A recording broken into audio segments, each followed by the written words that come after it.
So I'll get this out of the way now. I was a huge fan of Season 1 of Afterlife. Really enjoyed my time with it. Just kind of giving you guys my temperature going into Season 2. Let's talk about it.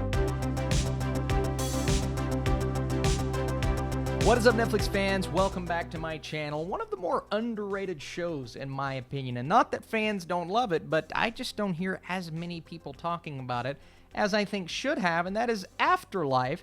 We got Season 2. We're going to talk about it today. I need you in the comments down below. Which season do you prefer? Did this one live up to the hype? And let's talk about it. So in Season 2, while still struggling with immense grief for his wife, we see Tony try to become a better friend to those around him, each grappling with their own problems, and only to be intensified by the looming threat of the local newspaper being shut down. Once again, we have Ashley Jensen, Penelope Wilton, David Bradley returning as his father, and of course, Ricky Gervais. And man, oh man, what a performance he gives in this series. And just to give you some perspective on where he is in Season 2, he's not any worse. He actually may be even better in Season 2 than he was in Season 1. And I will say this, there aren't as many quips, as many jokes in Season 2. It's still funny. The humor's still there. It is still a dark comedy because that's what this show is. That's what it's made to be. But there's much more emotion within this season, right? In Season 1, we saw he made the decision to not end his life because he started to realize that those around him did care as much as they say they care, and he is slowly surrounding himself by maybe not the most normal of people, but a great group of individuals, a great group of friends, a great group of co-workers. And we explore that even more in this season. And the reason that I say it's not as funny is because we're focusing much more on the internal struggle of Gervais's character. Obviously, he's still kind of a jerk to some people around him, and he says what's on his mind. There's a very interesting metaphor explored at one point in the show that I think describes Season 2's version of Tony perfectly, and that's a guy who will do things to make others around him happy, even if he doesn't want to do it himself, and even if he doesn't come to terms with the fact that he has to do some of these things. We explore that even more so in Season 2. But where this story goes, and this is a non-spoiler review, but all I'll say is this. The emotion and just the sadness that I think a lot of fans are going to feel, it may even put you to a point where you're not enjoying the show as much as you did in Season 1.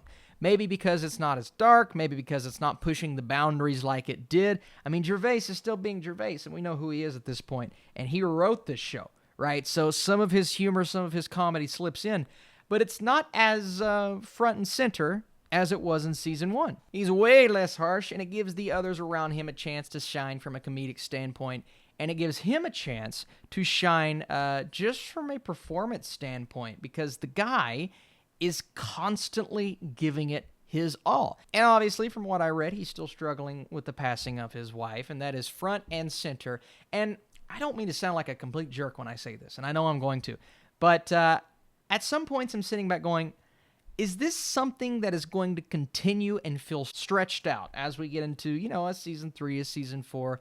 It has come to a point to where I'm happy with where we are with that storyline, with he and his wife.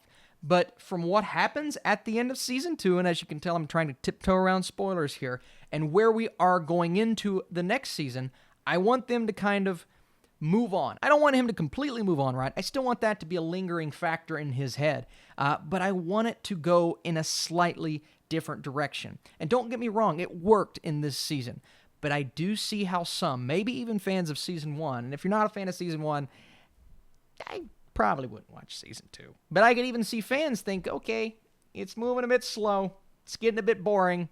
I didn't feel boredom, honestly, because I was so in it with the characters, and when it came time for me to laugh, I got laughter, and I got cringeworthy moments, but moments that were intended on being cringeworthy for our characters, and that caused me to laugh, and that's the dark comedy that we love about a show like this, and that's that British humor that I think works extremely well in Afterlife. But I have to be honest with you, and I may be in the minority because I'm hearing a lot more people say they like Season 2 than Season 1. I still prefer Season 1. I love Season 1. I don't quite love Season 2, because there were moments that slowed down, and I said, okay, we got to pick up the pacing just a tad bit, and I missed some of the humor. I love the emotion. It gets really sad, and I think a lot of people are going to enjoy that, and the performances are great, but I do still prefer Season 1. So that's just kind of my temperature. That's where I'm at on both seasons, but I'm still a huge fan of this show. And I'm going to go ahead and give you guys my score. So if you enjoy this video, if you like these Netflix reviews, be sure to smash that thumbs up button. 72% for Afterlife Season 2. Definitely not my favorite season, but I still thoroughly enjoyed myself. I love these characters. I think Gervais' performance will once again go overlooked. Could it be because some people don't like him? Sure. Politics are running rampant in Hollywood right now. But hey, I thought it was funny. You can look past that kind of stuff and just look at the material, but it's not going to be everyone's cup of tea. So thank you guys for watching Afterlife Season 2. More Netflix stuff, more movie reviews coming later this weekend.